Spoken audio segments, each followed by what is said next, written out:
जी, अस्सलाम वालेकुम students. I hope आप सब ठीक-ठाक होंगे। सो लास्ट टाइम हमने क्लासेस में पढ़ा था डिमांड को, law of demand, law of supply को, और फिर उसके बाद हमने स्टार्ट किया था यूटिलिटी को और law of diminishing marginal utility को, ठीक है? सो आज का जो हमारा टॉपिक है इस वीक का वो है elasticity of demand, price and supply, ठीक है? ये टॉपिक जो है ये बेसिकली आपका रिलेटेड है डिमांड टॉपिक से, ठीक है, लॉ ऑफ डिमांड से। जैसा कि आप लोगों को पता है कि हम पढ़ते हैं कि लॉ ऑफ डिमांड में अगर प्राइस इंक्रीज हो जाए किसी भी कमोडिटी का तो क्वांटिटी डिमांड डिक्रीज होती है, नेगेटिव रिलेशनशिप है दोनों के बीच, ठीक है। बट हम इलास्टिसिटी में बेसिकली ये पढ़ते हैं कि कितना चेंज आता है एक परसेंटेज फॉर्म में। अगर आपकी प्राइस लेट से 10% इंक्रीज हो गई तो आपकी क्वांटिटी डिमांड में कितना परसेंट डिक्रीज आता है, ठीक है ना? तो इस चीज़ को हम स्टडी करते हैं इलास्टिसिटी ऑफ डिमांड में। ये मैंने जो आपको रिकमेंडेड बुक भी अपलोड किया था वन ड्राइव पे, तो प्रिंसिपल ऑफ इकोनॉमिक्स, ठीक है, उसमें आप ये पढ़ सकते हैं। मैनक्यू का जो बुक है और पेज 88 पर है, वहाँ पर ये मैंने जितने भी ये टॉपिक्स कराए हैं सारे उसी बुक में हैं और वहाँ पर आप ज़्यादा डिटेल से इस चीज़ को समझ सकते हैं, ठीक है? तो चलिए शुरू करते हैं कि what is elasticity. So elasticity ये वर्ड शायद आप लोगों ने दूसरा सब्जेक्ट जैसे फिजिक्स में भी सुना होगा। इसको हम कहते हैं elasticity measure the degree of responsiveness, ठीक है? डिग्री ऑफ रिस्पॉन्सिवनेस हम इसमें पढ़ते हैं। इसको हम समझते हैं कि इलास्टिसिटी क्या है? एक चीज़ अगर चेंज हो जाए तो उसके रिस्पॉन्स में जो दूसरी कमोडिटी, दूसरी चीज़ या दूसरा वेरिएबल है, वो कितना परसेंट चेंज होता है, ठीक है? इसको हम कहते हैं डिग्री ऑफ रिस्पॉन्सिवनेस और इसको हम कहते हैं इलास्टिसिटी। इसको उर्दू में आई थिंक लचक कहते हैं, ठीक है ना? सो फिजिक्स में भी ये चीज़ आप लोगों ने पढ़ी होगी। ओके, अच्छा, इकोनॉमिक्स में हम किस तरह पढ़ते हैं? It is a major of how much buyer and seller respond to change in market condition.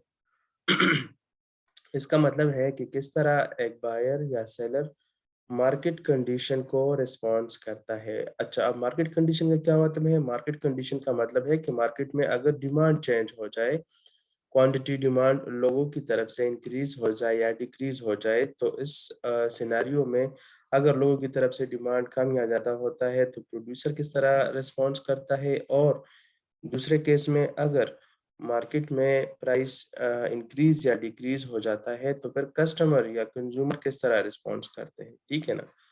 सो इस चीज़ को हम इलास्टिसिटी में पढ़ते हैं। Elasticity allow us to analyze supply and demand with a greater precision, ठीक है? सो इलास्टिसिटी हमें ये बताता है कि हम सप्लाई और डिमांड को ज़्यादा डिटेल और ज़्यादा इसकी जो एनालिसिस है वो बारीक-बीनी के साथ पढ़ ले और देख ले, ठीक है? सो अभी आगे जाते हैं, पढ़ते हैं कि इलास्टिसिटी के भी डिफरेंट टाइप्स होते हैं, ठीक है?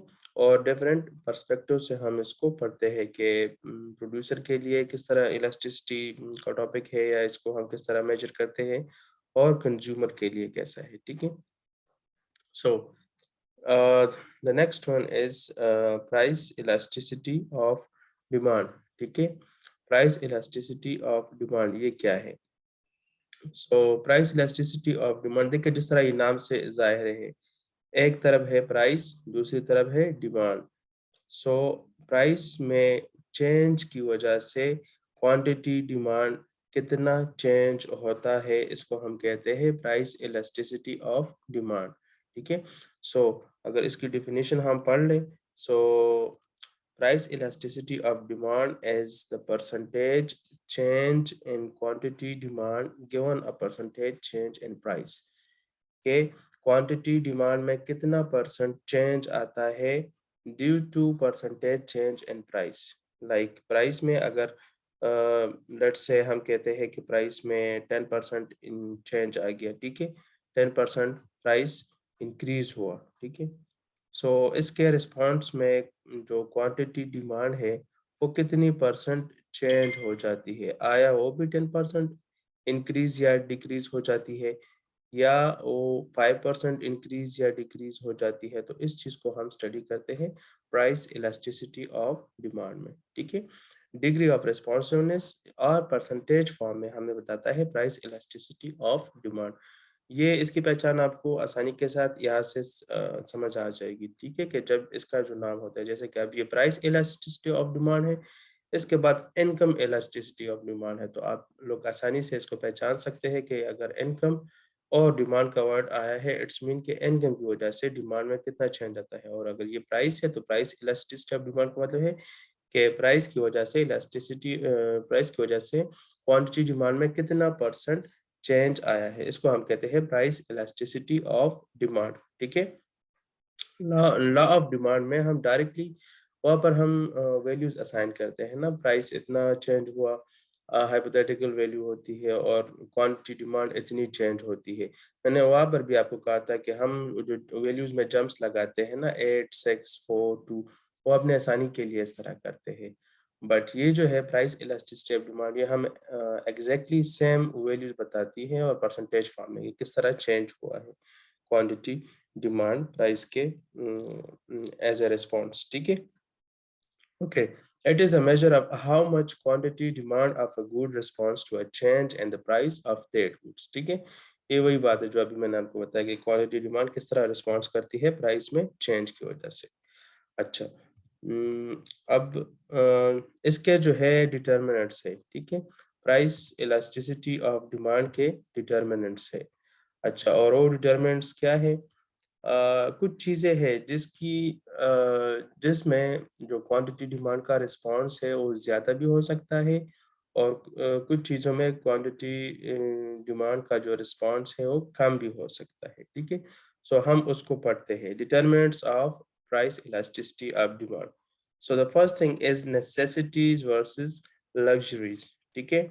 नेसेसिटीज़ और लग्ज़रीज़, अगर कोई भी गुड्स हो तो उसके केस में आपकी जो क्वांटिटी डिमांड है, प्राइस इलास्टिसिटी ऑफ डिमांड है, वो कितनी ज़्यादा होगी या कम होगी, ठीक है? सो देखें नेसेसिटीज़, अगर कोई चीज़ नेसेसिटीज़ में है, नेसेसिटीज़ अभी आपको पता होगा या नहीं है पता, तो मैं आपको बताता हूँ। नेसेसिटीज़ का मतलब है कि जो देखिए गुड्स की 3 कैटेगरीज़ होती है, वैसे तो ज़्यादा होती है, बट यहाँ पर हम इसको डिस्कस करते हैं, ठीक है? The first thing is necessities, ठीक है? ये गुड्स की 3 आप कह लें कि कैटेगरीज़ है, ठीक है? नेसेसिटीज़। नेसेसिटीज़ का मतलब ये है कि जो चीज़ या जो कमोडिटी हम बिल्कुल अपने सर्वाइवल के लिए यूज़ करते हैं। ऐसी चीज़ें जो हम बिल्कुल सर्वाइवल के लिए यूज़ करते हैं, जैसे फॉर एग्ज़ाम्पल फूड है।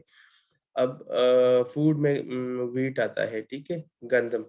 तो अगर गंदम की प्राइस ज़्यादा भी होती है, कम भी हो जाए, तो अगर उसकी प्राइस जितनी भी ज़्यादा हो जाए, तो हम ऐसा नहीं करते कि हम खाना-पीना छोड़ दें, ठीक है? मतलब नॉर्मल सिनेरियो में नहीं होता। हाँ, वो तो अलग बात है, अगर कोई बंदा बहुत गरीब है तो येस उसके लिए वो हंगर फेस करता है ना। बट नॉर्मल कंडीशन में अगर कोई भी नॉर्मल इंसान हो, तो अगर प्राइसेस बढ़ भी जाए नेसेसिटीज़ आइटम्स के, तो वो फिर भी परचेज़ करता है। अच्छा, सो अगर इसके प्राइस के अगर चेंज होने से हमारा रिस्पॉन्स इतना ज़्यादा नहीं होता, ठीक है ना? हम इतना ज़्यादा स्ट्रिक्टली रिस्पॉन्स नहीं करते, हम इतना ज़्यादा स्ट्रिक्टली रिड्यूस नहीं करते अपने क्वांटिटी डिमांड को। सो इस सेंस में जो नेसेसिटीज़ आइटम है, इसमें हमारा प्राइस इलास्टिसिटी ऑफ डिमांड, इसको हम कहते हैं इनइलास्टिक। बिल्कुल आप कह लें कि हमारा रिस्पॉन्स कम होता है, हम इतना केयर नहीं करते, ठीक है? और ऐसा रियल लाइफ में भी होता है। कभी आपने देखा है कि लेट्स से फॉर एग्ज़ाम्पल एक स्टूडेंट्स है और उनके पेरेंट्स की सैलरी कम है, और बाहर आटे का जो थैला है, वो 1500 या 1100 रुपए से बढ़कर 2000 हो जाए। तो ऐसा नहीं होता कि उसके घर में फिर लोग आटा लाना छोड़ दें। मतलब ये हमारा नेसेसिटीज़ है, ठीक है? या इस तरह आपके घर में आजकल इवन जो इलेक्ट्रिसिटी है, ये भी नेसेसिटी में आते हैं। इलेक्ट्रिसिटी की प्राइस अगर बढ़ भी जाए, फिर भी हम इसको कट नहीं करते, हम इसको यूज़ करते हैं। हाँ, किसी के पास पैसे हैं तो वो अल्टरनेटिव सोलर पैनल वगैरह पे जा सकता है, ठीक है? इस तरह नेसेसिटीज़ में आपकी मेडिकेशन भी आ जाती है, मेडिसिन्स वगैरह जो है ना, इंसान इसको यूज़ करता है। आप खाने-पीने की जितनी भी चीज़ें हैं, इसके अलावा रिहाइश है, या इवन आपका रोटी, कपड़ा और मकान, जो 3 आपकी एक पॉलिटिकल पार्टी भी ये आवाज़ करती है ना, उनका एक स्लोगन है। So this is what necessities में ये चीज़ आते हैं। बंदा हर हाल में उसको शेल्टर चाहिए, छत चाहिए, कपड़े चाहिए और फूड चाहिए, ठीक है? नेसेसिटीज़ के केस में अगर उसके प्राइस बढ़ भी जाए तो लोग उसकी जो रिस्पॉन्सिवनेस है, जो क्वांटिटी डिमांड में कमी है, वो इतनी ज़्यादा ख़ास नहीं होती। अगर होती है तो बहुत ही कम होती है, ठीक है? अच्छा, वर्सेस लग्ज़रीज़, लग्ज़रीज़ के केस में क्या होता है? लग्ज़री क्या चीज़? अच्छा, ये मैंने आपको नेसेसिटीज़ टाइप्स अब हम गुड्स बता रहे थे। तो एक है नेसेसिटीज़, दूसरा है, पहले इसको डिस्कस करते हैं फिर लग्ज़री पे आते हैं, ठीक है? दूसरा है कम्फ़र्ट, ठीक है? COM है कि डबल एम है? सिंगल एम है, ठीक है? Okay, comfort. कम्फ़र्ट वर्ड आप लोगों ने ऑलरेडी भी सुना है, और ये पहले भी शायद मैंने ये 3 चीज़ें आपको फर्स्ट क्लास में डिस्कस भी कराई थी, necessities, comfort and luxury. Comfort में ये आता है कि हमारे घर में जो हमारे आराइश और क्या आसाइश, क्या कहते हैं उसको उर्दू में, वो जो चीज़ें हैं, जो हमारी कम्फ़र्ट को मज़ीद एनहांस करती है। जैसे फॉर एग्ज़ाम्पल आपके घर में य या किसी के घर में भी सोफ़े है, कालीन है, आपके इवन कह लें कि बेड्स है, अच्छे जो कंफर्टेबल हो, ठीक है? या इस तरह डिस्पेंसर है, पानी जो है वो आपके सही है। अच्छा, इसके अलावा और कंफर्ट में एसी आप लोगों ने या किसी ने लगाया है, ठीक है? टीवी, केबल वगैरह, ये सारी चीज़ें जो आपके लाइफ स्टैंडर्ड को मज़ीद कंफर्टेबल बनाता है। तो जो चीज़ कंफर्टेबल हो उसके सेंस में भी हम इलास्टिक है, ठीक है? इलास्टिक मीन कि हम उसको रिस्पॉन्स करते हैं और हम उस चीज़ को ज़्यादा रिस्पॉन्स करते हैं। अगर फॉर एग्ज़ाम्पल टीवी की प्राइस कम हो जाए थी कि ठीक है, 50,000 से घटकर वो 25,000 हो जाए, तो मोस्ट प्रोबेबली चांस है कि हम उसको खरीद कर दूसरे रूम में भी लगा लें, ठीक है? या अगर एसी की प्राइस कम हो जाए, लेट्स से 70,000 से रिड्यूस होकर 50,000 पे आ जाए, तो मोस्ट प्रोबेबली चांस है कि बंदा जाकर उसको परचेज़ करे, जिनके घर में पहले से एसी ना हो। मतलब वो उनके अब अफ़ोर्ड करने के रेंज में आ रहा है, अगर उसकी प्राइस 50,000 हो जाए, ठीक है? सो कंफर्टेबल वो गुड्स है जो हमारे लाइफ़ स्टैंडर्ड को मज़ीद कम्फर्ट बना देती है, उसको हम कहते हैं कम्फर्ट। बट रिमेंबर ये नेसेसिटीज़ नहीं है, अगर ये गुड्स इनकी प्राइसेज़ बढ़ भी जाए ना, तो फिर ऐसा नहीं है कि हम इसको छोड़ना नहीं चाहते, हम इसको छोड़ सकते हैं। अब देखिए ना, हमारे जो यूनिवर्सिटी के साइड एरियाज़ है, तो इनमें कितने घरों में एसीज़ होंगे, अगर कोई गरीब बंदा है तो ज़ाहिर-सी बात है उसको अफ़ोर्ड नहीं कर सकता, तो उनके घर में एसी नहीं होगा, बट इसका ये मतलब नहीं है कि वो इसके बगैर नहीं रह सकते, और रह सकते हैं। So these are comfortable things, ठीक है? या इनके घर में कालीन नहीं है, या मल्टीमीडिया या वो है स्टूडियो टीवी नहीं है, ठीक है? या फ्रीज़र नहीं है, तो ये चीज़ें इसके बगैर भी लोग रह सकते हैं, ठीक है? Now the third category comes that is called luxuries, ठीक है? थर्ड वन जो है उसको हम कहते हैं लग्ज़रीज़। सो लग्ज़रीज़ को उर्दू में आप लोग कहते हैं ना अय्याशी। सो ये वो चीज़ें हैं जो कि हम क्या करते हैं, हमारे पास जब पैसे होते हैं तो हम ये अपने एक्सट्रीम आसाइश के, अय्याशी के तौर पे लेते हैं, उसको हम कहते हैं लग्ज़री। फॉर एग्ज़ाम्पल अभी एक नॉर्मल मिडल क्लास फैमिली है और उनके पास नॉर्मल गाड़ी है, ठीक है? कोई भी गाड़ी है, लेट्स से सिंपल मेहरान है या कॉल्टस है या इवन करोला है, और उनके पास या पैसे आ जाए और या वो चाहते हैं कि मैं लैंड क्रूज़र ले लूँ, ठीक है? या बीएमडब्ल्यू ले लूँ, कोई सी भी महँगी गाड़ी। तो क्या है, वो लग्ज़री में आते हैं। जैसे 1 करोड़, 1.5 करोड़ प्राइस में हो तो वो लग्ज़री में आता है, ठीक है?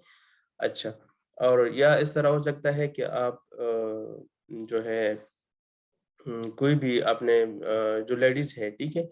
वो अपने लिए डायमंड रिंग ले लें, ठीक है? या डायमंड से बना हुआ कोई सा भी सेट ले लें। So that is called luxury. या इस तरह आपके कह लें कि बिल्कुल आप 5 स्टार्स या 7 स्टार होटल्स में कोई बंदा स्टे करता है, उनके टिकट्स है या उनके रेट्स है या उनके पैकेजेज़ है, ठीक है? तो लग्ज़री के केस में price elasticity of demand elastic होता है, यानी कि रिस्पॉन्स बहुत ज़्यादा होता है, ठीक है? ये इलास्टिक इनइलास्टिक ये चीज़ें क्या है, ये अभी नेक्स्ट स्लाइड में मैं आपको बताऊँगा, ठीक है? यहाँ पर मैं आपके लिए सिंपल टर्म्स यूज़ करता हूँ कि वहाँ पर आपका लग्ज़री के केस में अगर किसी भी लग्ज़री आइटम का प्राइस कम हो जाए तो लोग उसको ज़्यादा रिस्पॉन्स करते हैं, लोग उसके पीछे चले जाते हैं, उसको खरीदने की कोशिश करते हैं। अब देखिए ना, अगर डायमंड रिंग की आजकल प्राइस लेट्स से 12 लाख या 20 लाख रुपए है ना, एक रिंग की।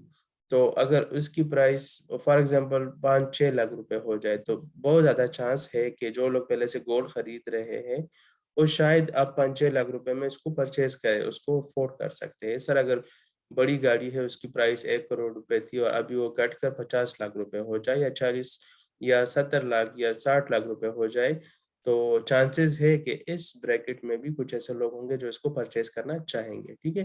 तो लग्ज़री के केस में लोग या डिमांड जो है वो इलास्टिक होता है, लोग उसको ज़्यादा रिस्पॉन्स करते हैं, ठीक है ना? या इस तरह आप लोग अगर किसी दूसरे सिटी जाते हैं, वहाँ पर वेकेशन मनाते हैं या ऐसे ही घूमने-फिरने जाते हैं, वहाँ पर कोई लग्ज़री होटल है 5 स्टार और उसकी रेंट जो है पर नाइट वो प्राइस कम हो जाए, तो आप लोग वहाँ पर स्टे करना चाहेंगे, ठीक है? सो ये डिटरमिनेंट्स है इलास्टिसिटी का और इसकी वजह से प्राइस इलास्टिसिटी चेंज होती रहती है, ठीक है? इस सेंस में कम होती है, ठीक है? कोई ख़ास रिस्पॉन्स नहीं करता और इस जगह पर लग्ज़री के केस में ज़्यादा रिस्पॉन्सिवनेस होती है, हमारी जो क्वांटिटी डिमांड है या जो हमारे जो रिस्पॉन्स है, ठीक है? इसके प्राइस अगर कम या ज़्यादा हो जाए तो इसमें हमारा जो क्वांटिटी डिमांड है वो ज़्यादा रिस्पॉन्स करता है, ठीक है? अच्छा दूसरी बात ये कि इन चीज़ों को आप लोग इस बुक में 88 नंबर पेज पे भी पढ़ सकते हैं। यहाँ पर तो मैं ज़ाहिर-सी बात है पूरा का पूरा ना लिख सकता हूँ, ना यहाँ पर मैंने डिस्कस कर सकता हूँ, ठीक है? बट मैं आपको लेट मी शेयर मैं आपको दिखाता हूँ, वहाँ पर आप इस चीज़ को कर सकते हैं देख सकते हैं, ठीक है? हाँ, ये मैं आपको बुक दिखाता हूँ, ठीक है? ये देखिए, ये आपका जो बुक है, ये मैंने ऑलरेडी आपको अपलोड किया है, ठीक है? ये चैप्टर 5 है और इसमें पेज नंबर 88 है, ठीक है? पेज नंबर 88 किधर लिखा है? ये देखिए, ये 88 लिखा है, सही है? यहाँ पर अगर आप देखें तो ये 125 है, तो दोनों जगह पर आप इसको देख लें। बुक के हिसाब से 88 नंबर पेज है। अच्छा, अब देखिए ये जो मैं आपको बता रहा हूँ नेसेसिटीज़ वर्सेस लग्ज़री ये भी इधर है अवेलेबिलिटी ऑफ क्लोज़ सब्स्टिट्यूट और ये सारे पॉइंट जो है ना time horizon, definition of market ये इधर पर एक्सप्लेन हुए हैं। तो अगर आपको स्लाइड से ज़्यादा समझ नहीं आ रही तो आप इसको रीड कर लें, आपको ज़रा आसानी के साथ समझ आ जाएगी, ठीक है? अच्छा, अब वापस आते हैं स्लाइड्स पर, ठीक है? ये देखिए, okay. So necessities and luxury का मैंने आपको बता दिया और अभी हम करते हैं जी, अभी हम जाते हैं सेकंड पॉइंट पे, ठीक है? ये इसके डिटरमिनेंट्स है। Okay, so the second point is the second determinants availability of close substitutes. Substitutes आपको पता है कि मुतबादिल को कहते हैं, जिस तरह 7 अप है और पेप्सी है, ठीक है? ये दोनों एक-दूसरे के सब्स्टिट्यूट है। अगर आप इनमें से 7 अप चूज़ करते हो, वो भी सॉफ्ट ड्रिंक है और अगर आप यहाँ पर पेप्सी यूज़ या कंज़्यूम करते हैं, तो वो भी सॉफ्ट ड्रिंक है, ठीक है? अब अवेलेबिलिटी ऑफ क्लोज़ सब्स्टिट्यूट का मतलब ये है कि अगर इसमें से ये 7 अप की प्राइस ₹50 है और यहाँ पर इसकी भी प्राइस ₹50 है और अगर इसमें से फॉर एग्ज़ाम्पल ये ₹50 से इंक्रीज़ होकर 70 हो जाए, तो ज़ाहिर चांसेस ये है कि लोग इसको छोड़कर फिर इसको परचेज़ करेंगे और इसका प्राइस चेंज ना हुआ हो, तो लोग फिर यहाँ पर आएँगे। तो उस सेंस में क्वांटिटी डिमांड कितना रिस्पॉन्स करता है, इसको हम कहते हैं अवेलेबिलिटी ऑफ क्लोज़ सब्स्टिट्यूट। अच्छा, अब इसको दूसरे एंगल से डिस्कस करते हैं। दूसरा एंगल ये है कि अगर किसी चीज़ का सब्स्टिट्यूट अवेलेबल हो, तो फिर उसकी जो रिस्पॉन्सिवनेस है, वो फिर ज़्यादा होगी। लोग उसको छोड़ देंगे, डायरेक्ट जाएँगे, दूसरी चीज़ को परचेज़ करेंगे, जैसे 7 अप और पेप्सी है। अब अगर किसी चीज़ का सब्स्टिट्यूट ना हो, तो फिर क्या होगा? फिर लोग मजबूर होंगे उस चीज़ को परचेज़ करेंगे और उसकी अगर प्राइस बढ़ भी जाए तो क्वांटिटी डिमांड इतना कम नहीं होता, ठीक है? सो अवेलेबिलिटी ऑफ क्लोज़ सब्स्टिट्यूट का ये मतलब है। अच्छा, अब ये जो है डेफिनिशन ऑफ मार्केट ये है, वैसे ये मार्केट हम यहाँ पर डिस्कस नहीं करते, मार्केट का अलग टॉपिक है और इंशाल्लाह हम फ्यूचर में डिस्कस करेंगे। डेफिनेशन ऑफ मार्केट का ये मतलब है कि यहाँ पर दो तरह के मार्केट्स हो सकते हैं, एक नैरो मार्केट होता है, छोटा मार्केट, और एक ब्रॉड मार्केट होता है, बड़ा मार्केट। ठीक है। अब अगर आप कोई चीज़ परचेज करते हैं या यूज़ करते हैं, अगर आपने इस छोटे मार्केट से लिया हो, तो वो क्या होता है, वो इलास्टिक होता है, और जो ब्रॉड मार्केट है वो इनइलास्टिक होता है। ठीक है। फॉर एग्जांपल क्या, अगर फूड आइटम है, देखिए तो फूड जो है वो ब्रॉड मार्केट में आता है, सही है? और वो जो है फूड वाला, वो इनइलास्टिक होता है, उसमें हमारा रिस्पॉन्स इतना नहीं होता। ठीक है।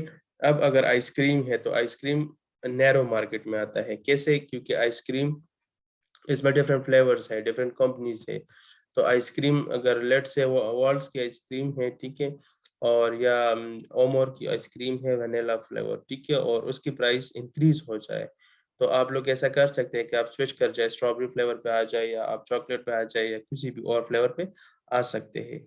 तो यहाँ पर हमारे पास ऑप्शंस है, ठीक है ना। और जब आपके पास ऑप्शन हो, आप स्विच कर सकते हो, तो उसको हम कहते हैं that is called a narrow market. या उस चीज़ की जो डिमांड है ना, उसके नेचर पे डिपेंड करती है। आप फॉर एग्जांपल आइसक्रीम जो है बेसिक नेसेसिटीज़ में नहीं आता। ज़ाहिर-सी बात है, ये लोग प्लेज़र के लिए इसको कंज़्यूम करते हैं, ठीक है? और अब अगर फूड है, तो फूड आपके सर्वाइवल के लिए आता है। अब आप रोटी नहीं खाओगे, या आप उसके साथ सालन नहीं खाओगे, या इवन सालन ना भी हो, तो आप ज़ाहिर है सिर्फ़ रोटी से भी काम चला सकते हैं। सो वो जो है वो आपका ब्रॉड सेंस में आता है, ठीक है? सो अगर किसी चीज़ की मार्केट नैरो हो, तो उसमें हम वो फिर इलास्टिक होता है, अगर ब्रॉड मार्केट हो तो फिर वो इनइलास्टिक होता है, ठीक है? इसका ये मतलब है। अच्छा, टाइम होराइज़न का क्या मतलब है? टाइम होराइज़न का मतलब है कि the goods tends to have more elastic demand और longer time horizon. When the price of gasoline rises, the quantity of gasoline demand falls only slightly in the first few months. Over time, however, people buy more fuel efficient car. ठीक है? इसका मतलब ये है कि time के साथ-साथ हमारी क्वांटिटी डिमांड चेंज होती है, सही है? फॉर एग्ज़ाम्पल, अब अगर गैस की प्राइस बढ़ जाती है, गैस मीन गैसोलीन, ये पेट्रोल की प्राइसेस बढ़ती है, तो लोग क्या करते हैं, टाइम के साथ-साथ आहिस्ता-आहिस्ता, उन्हें पता है कि यार ये पेट्रोल प्राइसेस बढ़ेगी फ्यूचर में भी, या वक़्त के साथ-साथ बढ़ रही है, तो वो हाइब्रिड कार्स की तरफ जाते हैं। हाइब्रिड कार्स क्या है? आप में से बहुत सारे स्टूडेंट्स इसको जानते होंगे। हाइब्रिड कार का मतलब है कि जो खुद इलेक्ट्रिसिटी भी जनरेट करता है, उसमें ऐसे मोटर्स लगे होते हैं कि वो चलते वक़्त जो है इलेक्ट्रिसिटी जनरेट करता है, और अपने इंजन को पावर मोटर से भी दे सकता है, ठीक है? तो उसमें ये होता है कि फ्यूल की जो कंज़म्पशन है, जो फ्यूल लगता है, पेट्रोल जो खाता है, तो वो बहुत कम खाता है। आपको 1 लीटर पेट्रोल में बहुत ज़्यादा किलोमीटर्स जो है आपकी डिस्टेंस वो कर सकता है, ठीक है? तय कर सकता है। ओके, सो टाइम होराइज़न का मतलब है कि goods tends to have more elastic demand और longer time horizon when the price of gasoline rises. ठीक है? सो इसमें यही है कि टाइम के साथ गुड्स की जो डिमांड है, वो इलास्टिक हो जाती है, ठीक है? फिर लोग क्या करते हैं, उसको छोड़ते हैं, डायरेक्टली नहीं छोड़ सकते, बट टाइम के साथ उसको छोड़ते हैं, और स्विच कर जाते हैं नए चीज़ की तरफ, या नए जो टेक्नोलॉजी है, जो भी है उस चीज़ की तरफ लोग फिर स्विच कर जाते हैं। So these were the determinants of price elasticity of demand. इसमें आप लोगों ने ये जाना कि नेसेसिटीज़ के केस में डिमांड जो है वो किस तरह होता है, क्वांटिटी डिमांड किस तरह रिस्पॉन्स करता है। नेसेसिटीज़ के केस में हम ज़्यादा रिस्पॉन्स नहीं करते, क्योंकि नेसेसिटीज़ होती है, चाहे प्राइस बढ़ भी जाए, कम भी हो जाए, फिर भी हमने उसको परचेज़ करना है। लग्ज़री के केस में हम रिस्पॉन्स करते हैं, ठीक है? इस तरह अवेलेबिलिटी ऑफ क्लोज़ सब्स्टिट्यूट अगर हो, तो फिर हम उस चीज़ को छोड़ते हैं। अगर उसकी प्राइस इंक्रीज़ हो जाए या डिक्रीज़ हो जाए, तो हम उसको रिस्पॉन्स ज़्यादा होता है। इस तरह डेफिनिशन ऑफ मार्केट जो है, ये मैंने आपको बता दिया कि नैरो और ब्रॉड होता है, एंड टाइम होराइज़न, ठीक है? वक़्त के साथ फिर लोग जो है वो अपना चेंज कर जाते हैं। अच्छा। अब नेक्स्ट जो है, इसको हम कहते हैं प्राइस इलास्टिसिटी ऑफ डिमांड को हम किस तरह कैलकुलेट करते हैं, ठीक है? कंप्यूट करते हैं। कंप्यूटेशन और कैलकुलेशन एक ही बात है, ठीक है। तो the price elasticity of demand is computed as percentage change in quantity demand divided by percentage change in price. ठीक है, इसका मतलब है percentage change in quantity demand divided by percentage change in price. ठीक है, इसको हम कहते हैं प्राइस इलास्टिसिटी ऑफ डिमांड। तो ये इसका फार्मूला है, इसको हम कहते हैं Q1। Q1 का मतलब है कि करंट क्वांटिटी। ठीक है, 1 का मतलब है करंट, मौजूदा, या इसको हम कहते हैं लेटेस्ट क्वांटिटी, करंट क्वांटिटी। ठीक है, कि अभी मौजूदा क्वांटिटी क्या है, पहले क्या थी और अभी मौजूदा क्वांटिटी क्या है। क्यू नॉट का मतलब है, ये जो जीरो है इसका मतलब है नॉट। ठीक है, क्यू नॉट का मतलब है प्रीवियस। ठीक है, प्रीवियस क्वांटिटी। और ये एक मैथमेटिकल फार्मूला है, ये बिल्कुल इजी है, आप लोगों ने इससे कोई कंफ्यूज नहीं होना कि ये मुश्किल है या इसको, ये बिल्कुल स्ट्रेट फॉरवर्ड आसान है। ठीक है, सो मौजूदा क्वांटिटी क्या है, प्रीवियस क्वांटिटी क्या है, इसको इससे माइनस करना है, डिवाइडेड बाय प्रीवियस क्वांटिटी, और 100 से मल्टीप्लाई करना है, इस होल को फिर डिवाइड करना है। P1 का मतलब है मौजूदा प्राइस। ठीक है, करंट प्राइस। सो इसका मतलब है करंट प्राइस, और पी नॉट का मतलब है प्रीवियस प्राइस। करंट, पी का मतलब है प्राइस। ठीक है, अच्छा, सो इसको हम कहते हैं this is called current price, और ये जो है ये प्रीवियस प्राइस आपका हो जाएगा। नॉट इसमें लगा है, ये जो जीरो है ना इसको हम पढ़ते हैं मैथमेटिक्स में नॉट। ठीक है, और डिवाइडेड बाय, ये अगर आपको आप में से कोई मैथमेटिक्स वाला स्टूडेंट हो तो उसको पता होगा ये ग्रोथ का असल में फार्मूला होता है। ठीक है, so current quantity minus previous quantity divided by previous quantity multiply by 100। इस तरह अगर current price minus previous price divided by previous price multiply by 100, इसको अगर हम कैलकुलेट करें तो इससे हमारे पास आता है price elasticity of demand.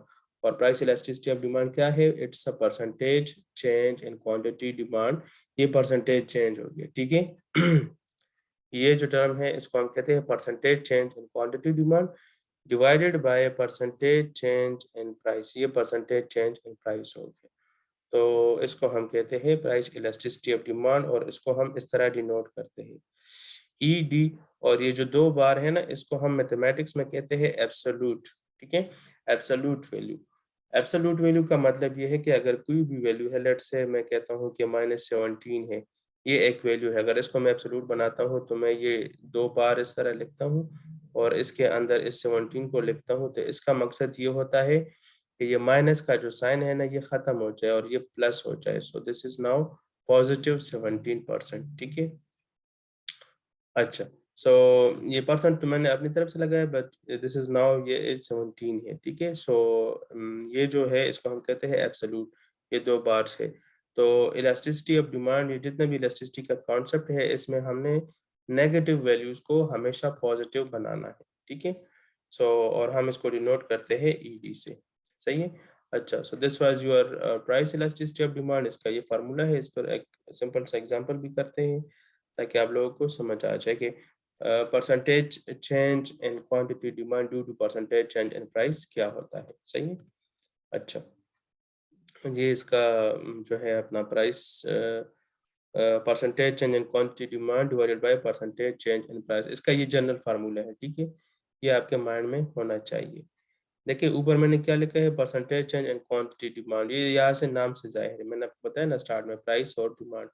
So quantity demand में कितना परसेंटेज चेंज आता है divided by percentage change in price, price की वजह से कितना परसेंट इसमें चेंज आया है। ठीक है, अच्छा, अभी हम पढ़ते हैं, अभी हम यहाँ पर पढ़ रहे हैं, एक एग्जांपल करते हैं। ठीक है, फार्मूला आपको याद है, percentage change in quantity demand divided by percentage change in price, this is price elasticity of demand. एक एग्जांपल है, if the price of an ice cream cone increase from $2 to $2.2। ठीक है, अगर एक आइसक्रीम की प्राइस $2 से बढ़कर 2.2 यानी कि $2.20 हो जाए। ठीक है, सिर्फ 20 सेंट्स का इसमें इंक्रीज आया है। And the amount you buy falls from 10 to 8 cones of ice cream. ठीक है, इसका मतलब ये है कि पहले आप अगर आइसक्रीम की जो प्राइस है 2 से बढ़कर 2.20 हो जाए, तो प्राइस अब चूँकि बढ़ गई तो आपने इसकी क्वांटिटी डिमांड को कम कर दिया। और पहले आप 10 आइसक्रीम परचेज़ करते थे, ठीक है? 10 आइसक्रीम आप किस प्राइस पे परचेज़ करते थे? इस $2 के प्राइस पे। बट अभी आपका 2.20 हो गया, तो अभी आप 8 आइसक्रीम परचेज़ कर रहे हैं। आपने यहाँ पर 2 आइसक्रीम कम कर दिए, ठीक है? सो and your elasticity of demand would calculate as, ठीक है? So price elasticity of demand किस तरह हम कैलकुलेट करेंगे, ठीक है? अभी आपको फार्मूला अभी लास्ट स्लाइड में मैंने बता दिया ना। फार्मूला क्या था कि यहाँ पर आपका आता है Q1, ठीक है? करंट प्राइस, तो latest price sorry current quantity, तो लेटेस्ट क्वांटिटी क्या है? ये है कि हम Q1 जो है 10 से हम 8 पे चले आए। 10 क्या है? ये पुराना क्वांटिटी है, तो इसको हम कहते हैं Q नॉट। इस तरह ये जो P है ना, ये पुराना प्राइस है, तो इसको हम कहते हैं P नॉट, ठीक है? और ये जो है 2.20, ये हमारा है P1, ठीक है? नया प्राइस, सही है? सो Q1 minus Q not, formula यही था हमारे पास। ये आपका हो गया Q नॉट, और यहाँ पर भी Q नॉट, सही है? पिछले स्लाइड में ये फार्मूला लिखा है। इस तरह मल्टीप्लाई बाय 100, और नीचे था ये P1, यानी कि लेटेस्ट प्राइस क्या है? 2.20 माइनस पुराना प्राइस क्या था? P नॉट, वो था आपका 2 डिवाइडेड बाई 2। इसको अगर हम सॉल्व करेंगे तो यहाँ पर -20% आएगा, ठीक है? परसेंट को हम इस तरह साइन देते हैं, ठीक है? नीचे आपका आएगा 10%, और इसको अगर हम डिवाइड करेंगे तो इससे 2 आएगा। ये -2 एक्चुअली आता है ना, क्योंकि यहाँ पर ये माइनस का साइन होता है। बट हमने देखे ये एब्सोल्यूट साइंस लगा दिए मैथमेटिक्स के, तो हमने इस वैल्यू को पॉजिटिव बना दिया, तो हम कहते हैं कि इलास्टिसिटी ऑफ डिमांड इज 2%। इसका मतलब ये हुआ कि अगर आइसक्रीम की प्राइस में इतना इंक्रीज आ जाए 20 सेंट्स का, ठीक है? तो उसके रिस्पॉन्स में हमारा जो डिमांड है वो 2% कम हो जाएगा, ठीक है? घट जाएगा। सो इसको हम कहते हैं, ये एग्जांपल था आपका प्राइस इलास्टिसिटी ऑफ डिमांड पे, सही है? अच्छा, अब आगे क्या है? ओके, अब हम पढ़ते हैं। स्टार्ट में मैंने आपको बताया था कि इलास्टिक और इनइलास्टिक की टर्मिनोलॉजीज क्या है, ठीक है? So these are called these are called range of elasticity, ठीक है? कि इनके क्या क्या रेंज है, ठीक है, इलास्टिसिटी के। अब इसमें कुछ टर्म है जिसको हम यूज करते हैं, जैसे कि इन इलास्टिक है, perfectly in elastic and perfectly elastic. अच्छा, अब इन इलास्टिक का क्या मतलब है? जैसे कि आपको नाम से जाहिर है, नजर आ रहा है इन इलास्टिक, इट्स मीन कि हम यहाँ पर रिस्पॉन्स इतना नहीं दे रहे। Okay, so in elastic demand mean quantity demand does not respond strongly, ठीक है, to price change.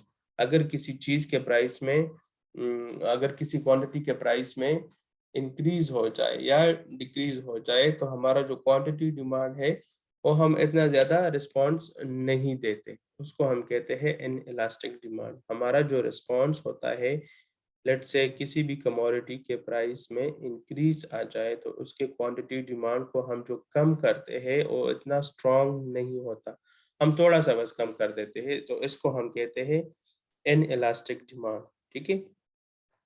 And price elasticity of demand इस केस में क्या होती है? That is less than 1।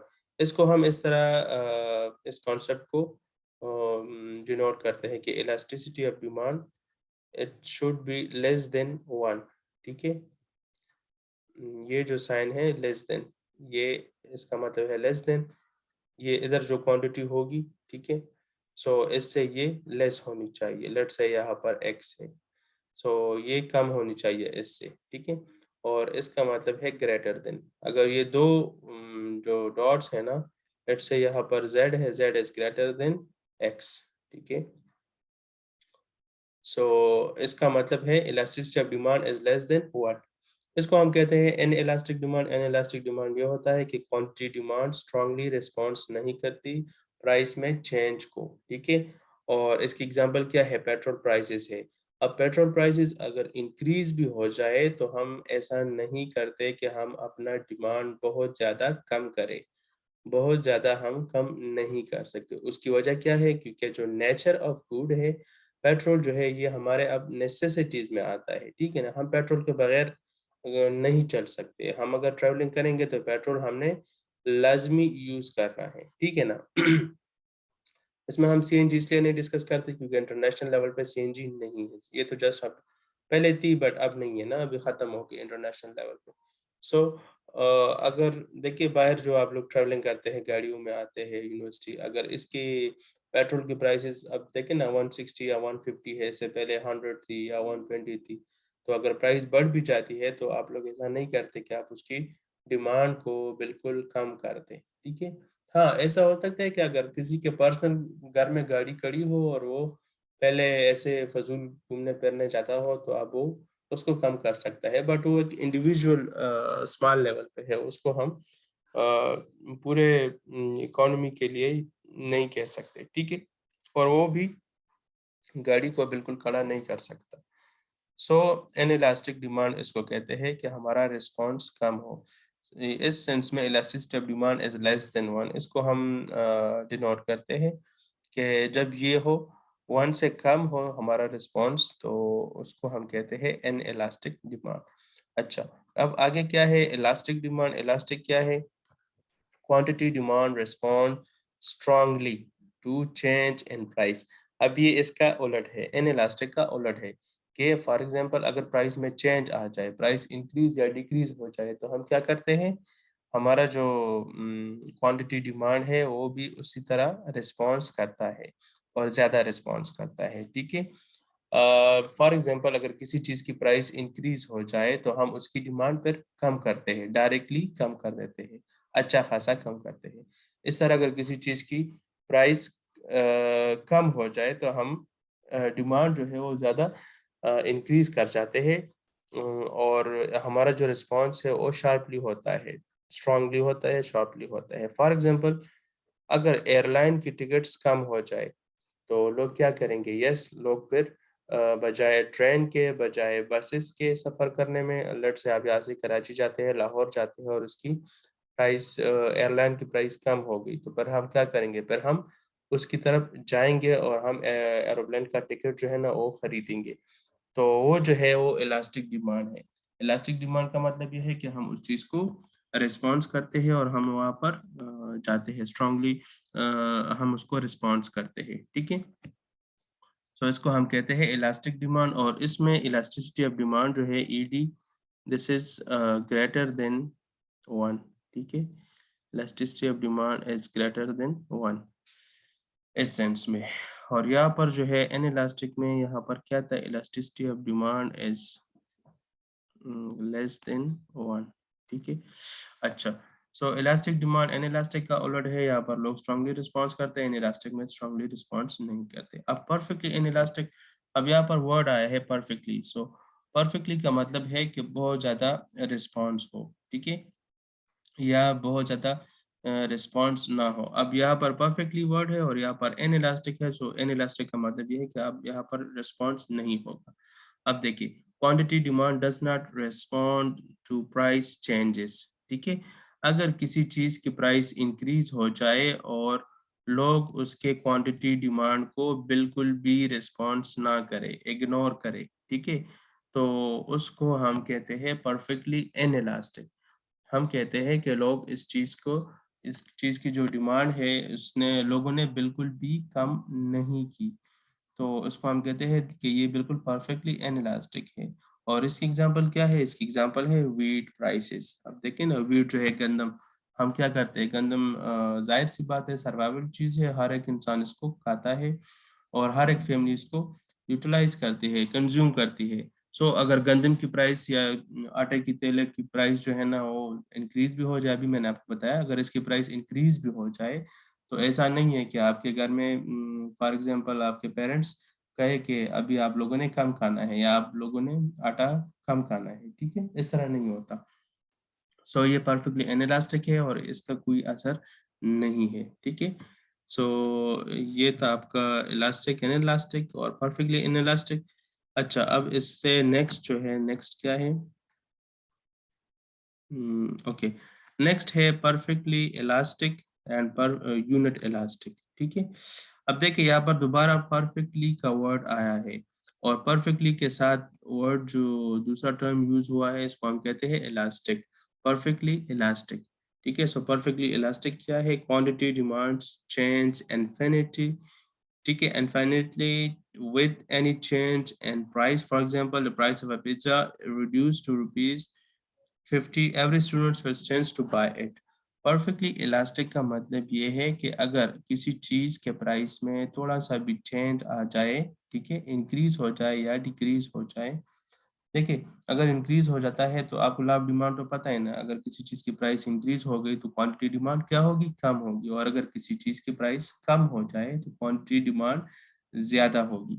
Okay, तो परफेक्टली इलास्टिक का मतलब ये है कि अगर किसी चीज की प्राइस चेंज हो जाए तो क्वांटिटी डिमांड बहुत ज्यादा इन्फिनिटी या इन्फिनिटली इसको रिस्पॉन्स करे, ठीक है ना। तो इसको हम कहते हैं परफेक्टली इलास्टिक।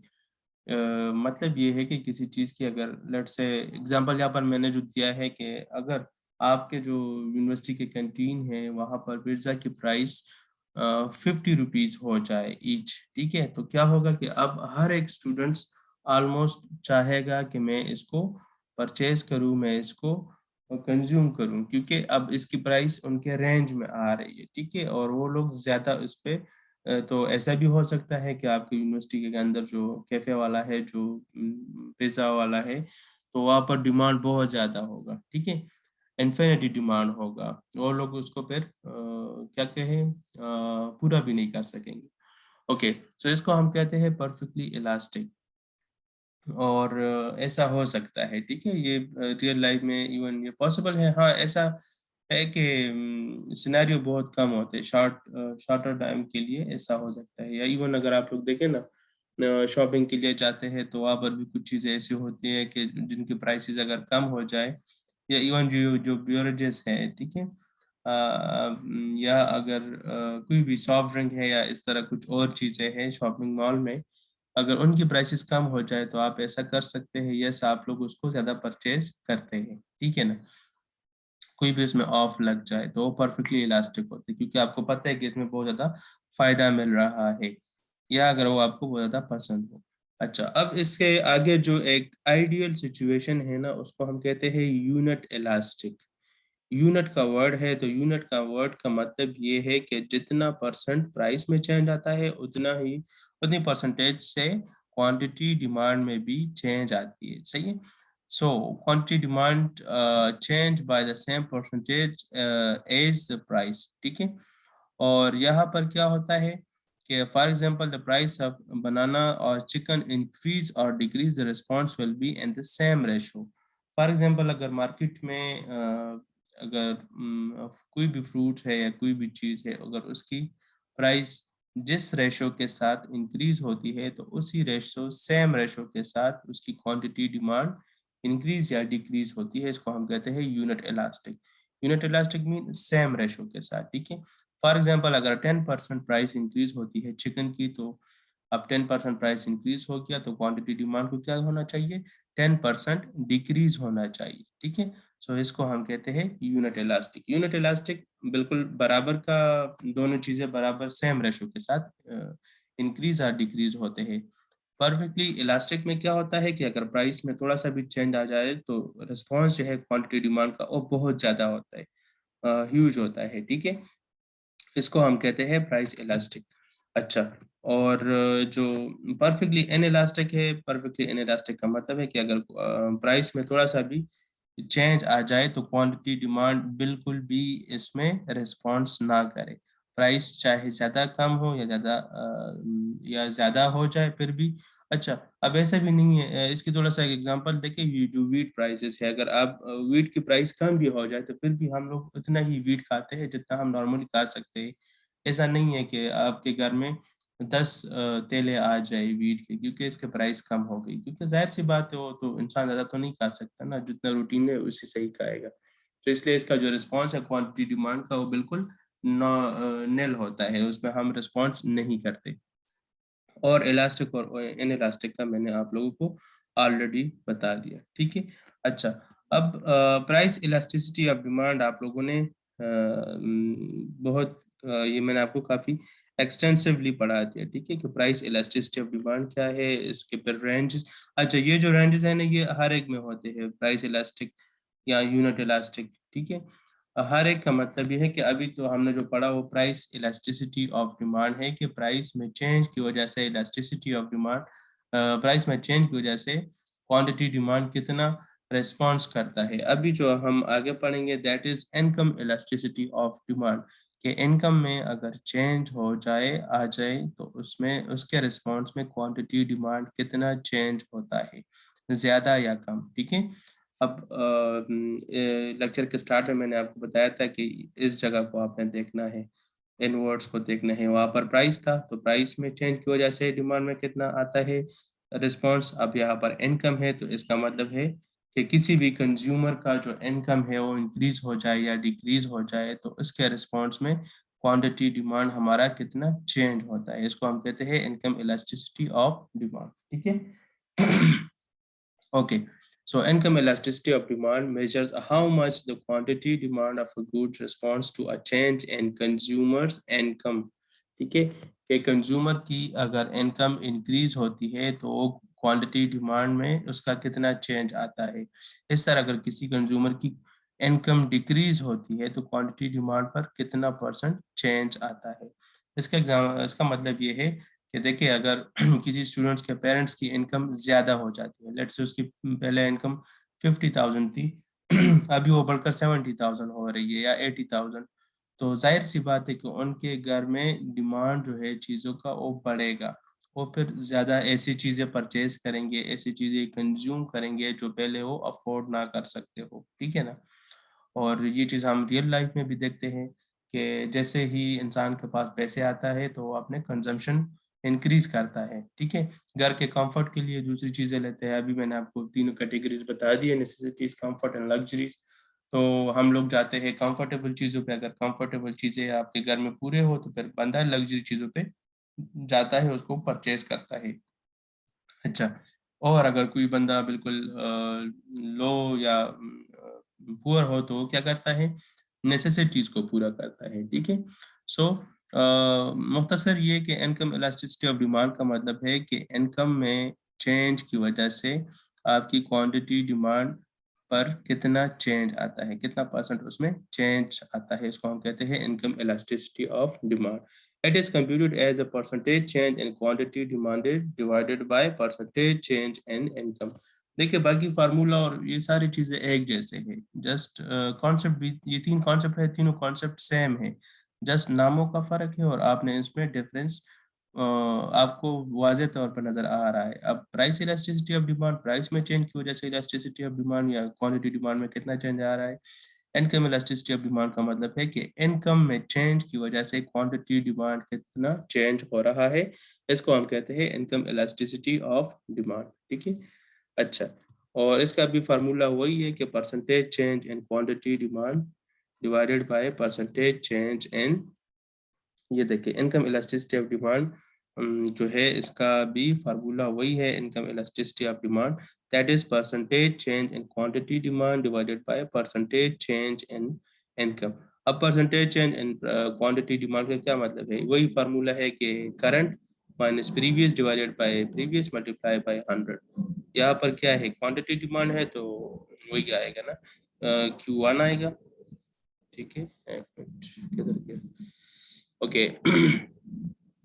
सो क्या आएगा, यहाँ पर आपका आएगा क्यू, जो आपका है लेटेस्ट, ये है Q1 माइनस Q0, ठीक है, और divided by Q0 multiply by 100, ठीक है, multiply by 100, okay.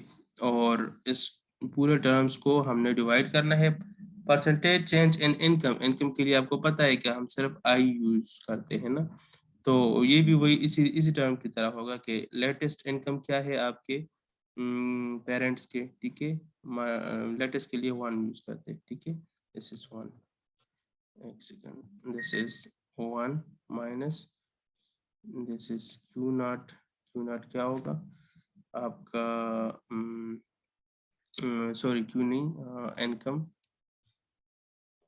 I1 I naught divided by I naught multiply by 100, ठीक है। ये आपका आ गया I naught multiply by 100। Okay, so ये वही फार्मूला है जैसे यहाँ पर प्राइस की बजाय इनकम लगा है, तो इनकम का जो नोटेशन है आई हमने यहाँ पर यूज किया। कहने का मतलब यही वही वही सेम है कि इनकम में चेंज की वजह से जो क्वांटिटी डिमांड में चेंज आता है उसको हम कहते हैं इनकम इलास्टिसिटी ऑफ डिमांड, ठीक है। बाकी सारा का सारा वही सेम कॉन्सेप्ट है। सो ये इसका दूसरा पार्ट टाइप हो गया इलास्टिसिटी ऑफ डिमांड का, ठीक है। प्राइस इलास्टिसिटी और इसके बाद हमने इनकम इलास्टिसिटी पढ़ लिया, ठीक है।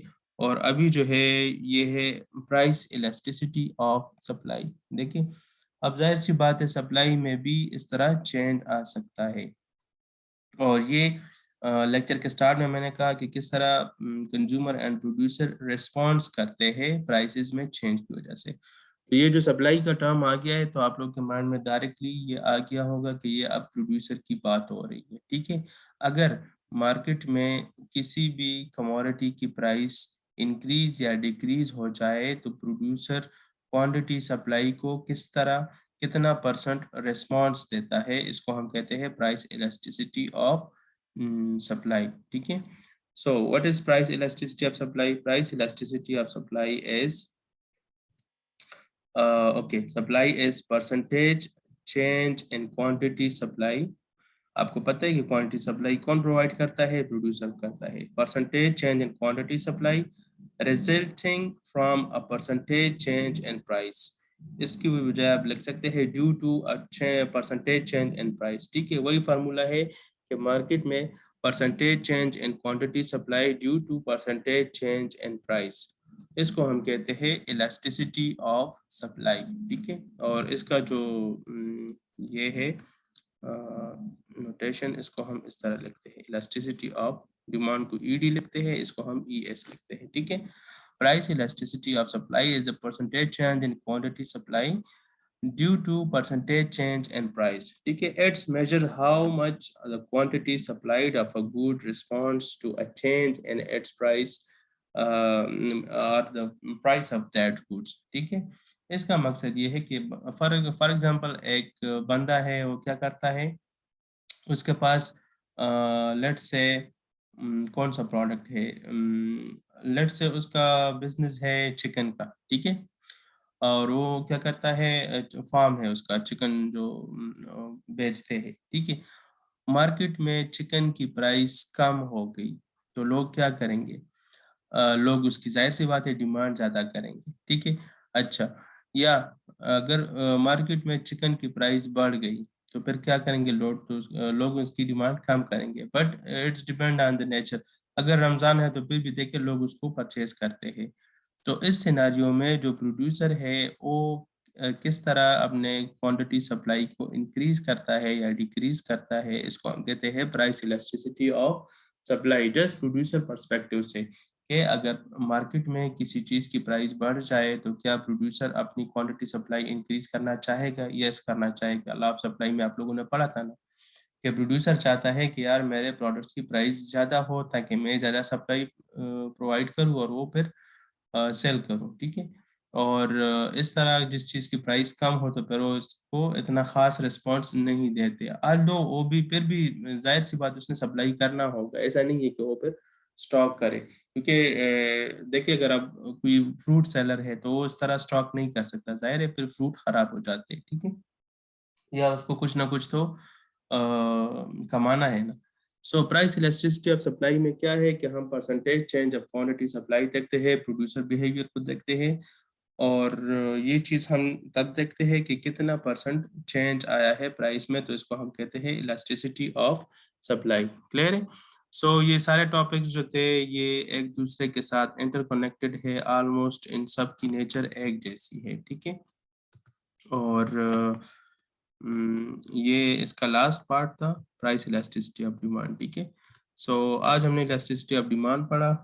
वैसे इसके फिर कैलकुलेशन के डिफरेंट मेथड्स है, बट वो मैं आपके कोर्स में इंक्लूड नहीं कर रहा क्योंकि वो आप लोगों के लेवल से थोड़े से टफ है, और इसमें आप लोग ये कोर्स कंटेंट में शामिल नहीं है। ठीक है, इसमें डिफरेंट मेथड्स है, आप इस बुक को रीड करेंगे तो आपको पता चल जाएगा। इसमें क्रॉस प्राइस गुड्स इलास्टिसिटी है, इसमें आर्क मेथड है, ज्योमेट्रिक मेथड, बट उस चीज़ को हम डिस्कस नहीं करते। जस्ट सिंपल मैंने आप लोगों को सिंपल सा फार्मूला बस बता दिया। ठीक है, कि प्राइस इलास्टिसिटी ऑफ डिमांड में क्या है, percentage change in quantity demand due to percentage change in price. तो इससे हमें पता चल गया कि ये प्राइस में चेंज की वजह से जो क्वांटिटी डिमांड में चेंज आया है, इसको हम कहते हैं प्राइस इलास्टिसिटी ऑफ डिमांड। इस तरह अगर हम फिर आ जाए इधर इनकम इलास्टिसिटी ऑफ डिमांड में, तो percentage change in quantity demand divided by percentage change in income.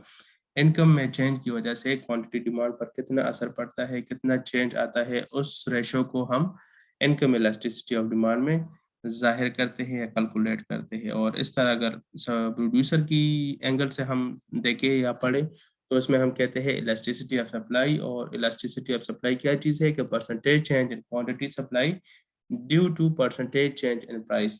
कितना परसेंट प्राइस इंक्रीज हुआ है कि या कितना परसेंट प्राइस डिक्रीज हुआ है, तो उसके रिस्पांस में प्रोड्यूसर क्वांटिटी सप्लाई को कितना परसेंट इंक्रीज करता है या डिक्रीज करता है, इस चीज को हम पढ़ते हैं प्राइस इलास्टिसिटी ऑफ डिमांड में। ठीक है, सो ये थे आपके इस वीक के टॉपिक्स। ठीक है, इस वीक में नहीं आ सका, मेरे यहाँ पर कुछ अपने प्रॉब्लम्स थे, मेरी मदर की असल में ऑपरेशन हो गया है, तो मैं उनके साथ बिजी हूँ घर पे। ठीक है, नेक्स्ट वीक इंशाल्लाह मैं आऊँगा, और इससे ऑनवर्ड जो टॉपिक्स है वो फिर हम क्लास में डिस्कस करेंगे।